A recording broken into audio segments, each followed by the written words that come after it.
Easy listening on wireless radio. Easy listening on wireless radio. Wireless radio. Running right back at the start of the year, Strictly stars Anton and Erin were in Blackpool for Louis Tussauds to make waxwork models of them for the 2010 holiday season. This involved a visit to be measured, so we went along and asked them how it felt to be immortalised in wax. It was slightly weird. I mean, we got this phone call at the end of last year saying, you know, we would like you and Anton to become waxworks, and how do you feel about that? And I didn't know how to feel, but after thinking about it, it's an absolute honour. And to think Anton's going to be immortalised forever is just a laugh, really, because I think he's very pleased about that. But it's just a great honour and a great pleasure and very, very exciting. I don't think I'm going to be scared to look at myself made out of wax, really. So we're here in Blackpool. Yes. To a ballroom dancer. What does Blackpool mean to you? Well, it's the sort of mecca of ballroom dancing. It's the home. It's where we've competed for so many years, especially at the Winter Gardens. We've done a lot of shows at the Tower Ballroom. It has two of the greatest ballrooms, I think, in the world. And I think when you come here, you sort of... we're in the Winter Gardens at this very moment, and I came in through the back doors, and then you walk into this tremendous place, and it's the whole smell and everything of Blackpool when you walk into these ballrooms. That's incredible. And it brings back so many memories. And I guess we'll always come to Blackpool for dancing, which is nice. And it's nice to know that it's sort of like the home of ballroom dancing too. Many people go to the Tower and just dance around the floor. Well, I remember the first time I came to Blackpool, and a few years ago, and I'd never wanted to be in a situation where I'd have to say that line. When I first arrived at Blackpool a few years ago, I feel 100, it was just this vast, the Winter Gardens, ballroom, mecca of ballroom, with the live orchestra on stage and all these couples, everybody there to do their best in the biggest competition of the year. And many people like me at the time weren't going to do a lot of good, but they were hoping to get through a round or two. They were from me to the world champion or the British champion there, all dancing on the same floor at the same time in varying. Well, it's an unbelievable experience, and it's, you know, you do it, and you get knocked out, or you go through, and you can't wait for the next time, and it's the preparation of getting ready to come to Blackpool, and you've got your new frock for the girls and the new suit for the you've got your shoes, your best underwear, your best all your whites are immaculate, and fantastic, and out you go, and incredible. It is the best play, and the orchestra, and I love I get to the top of the stairs, and I walk down the stairs, and the place is rammed, and it's quite warm, and you can feel the atmosphere and the heat, and you can hear the orchestra, and you can smell it, and come on, love it. Oh, that's right. So you're from New Zealand originally. Yes. How big is dancing in New Zealand? Surprisingly, very big. Yeah, they also have their version, Dancing with the Stars, they call it over there. Exactly the same format. They have less couples. And it's a big success over there. They have, I think, an All Black, a rugby player won. At one stage, you had shot putters, you've had politicians, you name it, they've been on the show. A huge success over there. And just competing in general and social dancing in general in New Zealand is big. Yeah. Okay, and Strictly in this country, since you've been on there, obviously it's made a big difference to you and to Anton. Yeah. How would you describe the... I was going to say the change before and after. Before and after. Well, I think it's been an incredible experience for Anton and I, Strictly Come Dancing, and we never knew 7 years ago. It's been 7 series now. We're very fortunate to be in all 7, that our lives were going to change in such a way. The most incredible, I think, thing for us, Anton and I, is not only being in the program, but seeing how ballroom dancing is now cool again. It's okay. You've got blokes in the dance studio. You've got young kids in there, and social classes are full. And that's a really nice thing. And we do shows, and then we speak to people afterwards, or people come up to us in the street and say that they're out dancing now. Not necessarily ballroom dancing. They might be out there doing salsa, ballet, Bollywood, any form of dancing, and it's great. And I run a couple of classes myself in Kingston and London.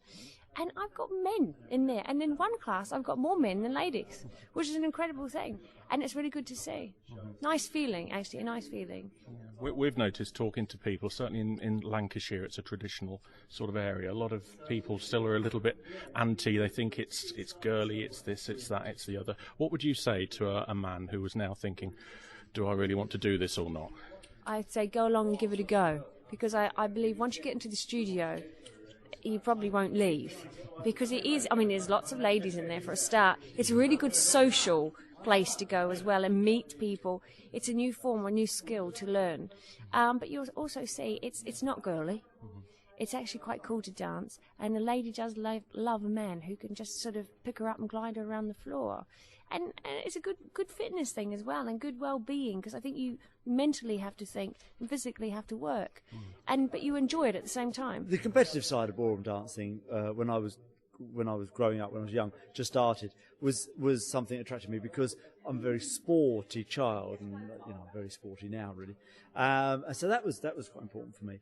But the dynamic of dance was something I'd not really come across in anything other than the dancing before. The athleticism of sport, but as well as sport, is also in dance, and doing it with a partner is a really interesting dynamic. I mean, and then when it's right, it just feels great.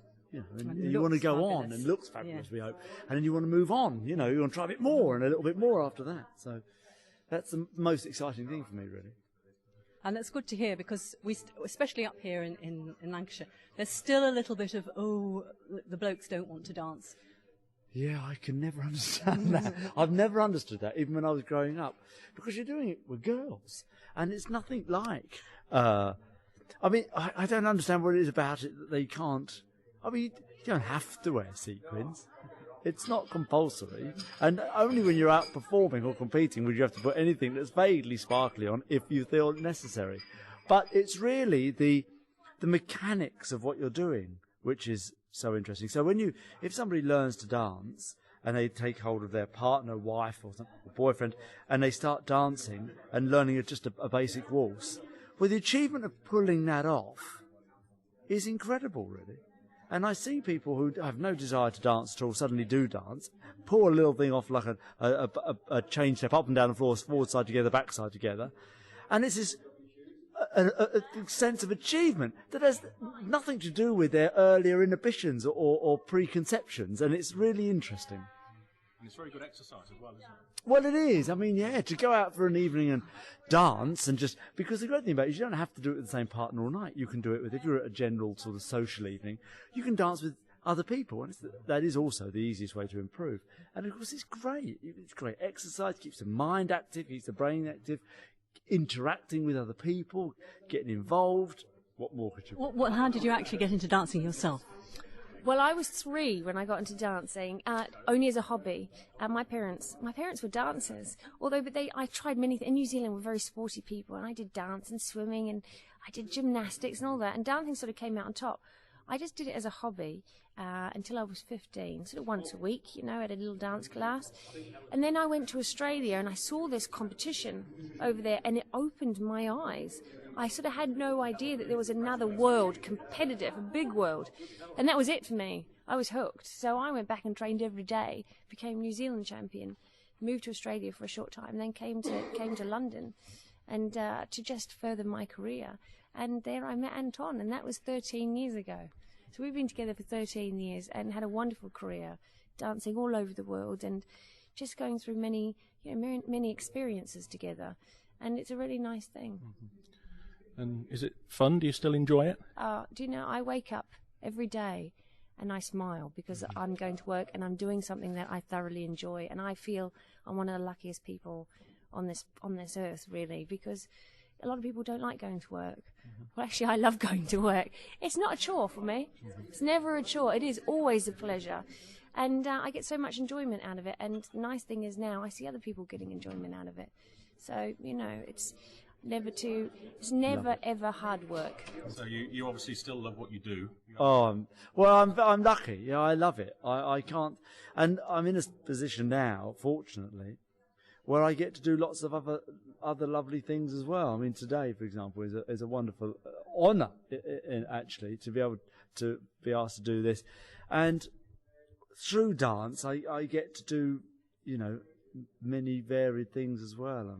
Something with Victoria Wood recently and Julie Walters for Victoria Wood's Christmas special, which was, I sound like I'm name dropping now, but it's it's just think for, sort of a mere ballroom dance. Just dance, yeah. You get to these wonderful things, and they, you go along and they want to have a dance with you. Well, Julie Walters just have a dance with me. Shut up! I can't believe it. It's amazing. So, and it's great because it is a wonderful skill. It's a wonderful thing to be able to do. Ballroom dancing at the highest level is an incredible art form. Some people call it a sport, even. It's such an amazing thing. I watch it. I watched the finest and greatest dancers of my era dancing at their best, and I get swept along. I get my breath taken away by it because it's so brilliant, and the more people see that, and can appreciate what it's all about, really. And it's not about sequins and and fake tan and all that old malarkey. That's just a little added extra. We go to classes. We're not especially good, but we do enjoy it. Good. We notice an awful lot of couples come. They come for a couple of weeks. They find after a couple of weeks they're still doing shuffle, 1, 2. It's not like on Strictly Come Dancing where you're suddenly doing all this. No. What single piece of encouragement would you give to couples who are starting to learn? Well, stick at it, really. I mean, because it isn't like Strictly Come Dancing isn't the reality of learning to dance, because that is 5 and 6 hours a day with a professional person that you're dancing with as an individual. Dancing with your partner, your husband, your wife, your girlfriend, your boyfriend, isn't the same as dancing with Erin Boag or Brendan Cole or Lilia Kopilova, because they're probably not going to be as good for a start off. So you've got to give them a bit of time to improve. But stick at it, because what you'll do after 6 months, you'll look back. Look back to where and you go, actually, we've done all this. Yeah. And then once you've got a little bit of confidence, go and have a dance with other people at a do, because that's the quickest way to learn. So that's the key, really. You will do shuffle, step, tap for a few weeks. But, of course, if what they say, you can't run before you can walk. Just one thing about, from the woman's point of view, what about the costumes? Do you work with a particular team to design the costumes for you? Yes. For Strictly or just for my shows? For your shows. Yeah, I'm very, very lucky. Anton and I are sponsored by a company called Dance Sport International.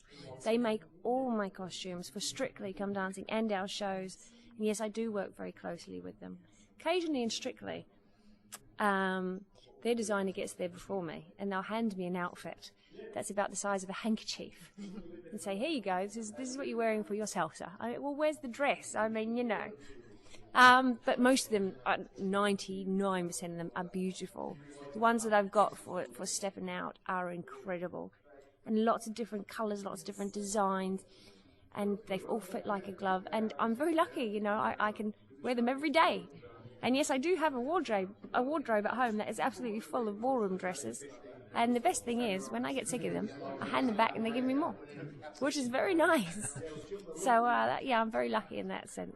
Have you got a message for all your fans who are listening on? Yes, get out there and have a dance class. Try a different style, or go around to a couple of different studios, see what style you like, give it a go, get off the sofa.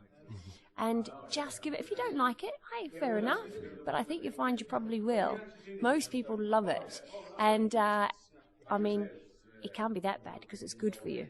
And it's a good way of exercising. Go out and meet some new people and learn a new skill. And have fun doing it.